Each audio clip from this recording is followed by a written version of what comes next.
question. The first question is, what is your experience being harmed by racism in schools? Temple, would you like to start us off?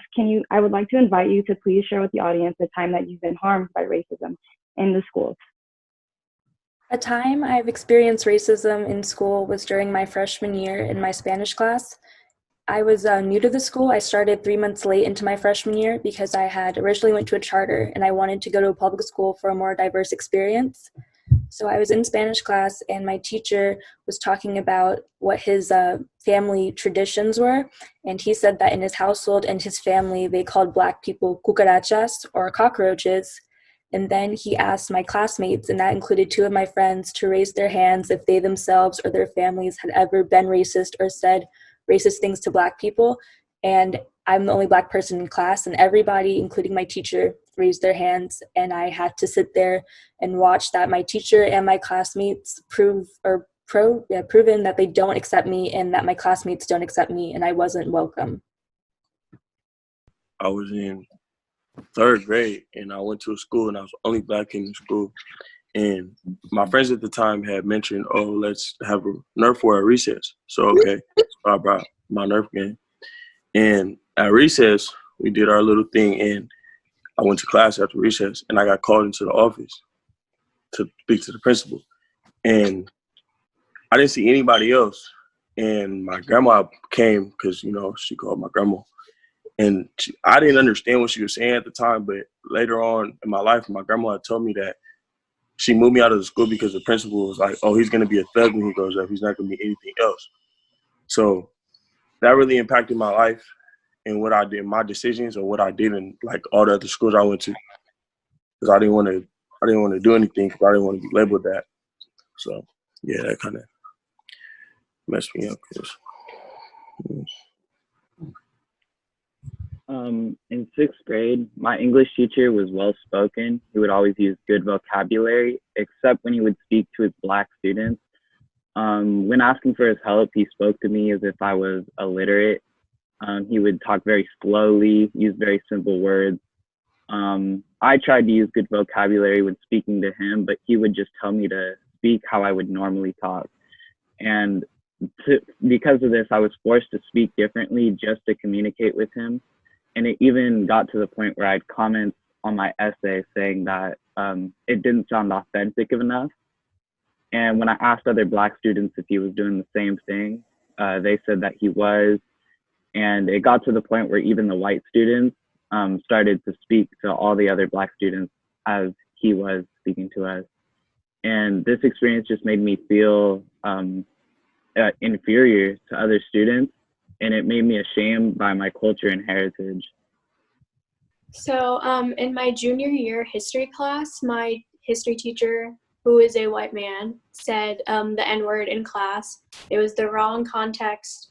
No one knew why he said it, and no one in class spoke up. I regret not saying anything. I was one of 2 Black people in the class, and everyone was just very upset and enraged. So we took it to admin, and admin did nothing about it.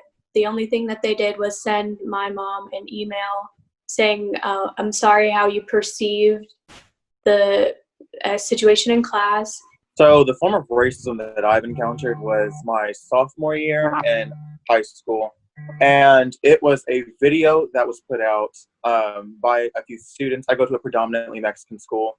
And they put a video out. And the concept was, what race would you not date? And that was already like an issue. That's the kind of question I feel like you shouldn't ask. But majority of the students had said they wouldn't date Black people. And the reasonings for why they wouldn't date Black people were very like negative. The stereotypes that we try to get away from, we're ghetto, we're ratchet, like all the bad things that don't really represent us as people, they were pulling up to basically tear us down. I feel that in order for educators to really value our experience as a Black learner, they have to learn how to value our experience as Black people first.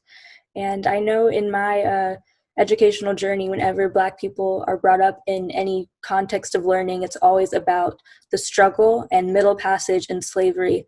But I feel like if they uplifted the joys and inventions and contributions that we've made, it would make a huge difference. We need to have really important conversations because that's what's important.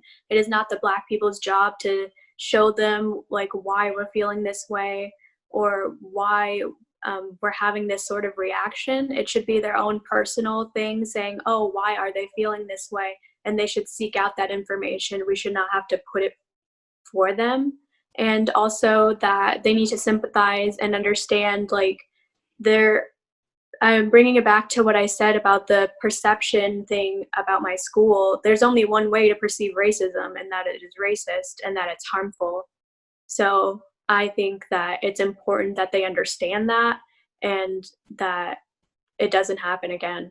I think that what we need to do to like feel more empowered and safe when we come back is to have our experiences recognized in a more normal manner, like outside of the couple of Black Student Union assemblies that, you know, some people are deciding to go to. Like, I feel like it just needs to be talked about comfortably, like between teachers, and maybe even learned about like just what we're going through and like how it's not all negative, so that we can feel safe and feel empowered to just talk about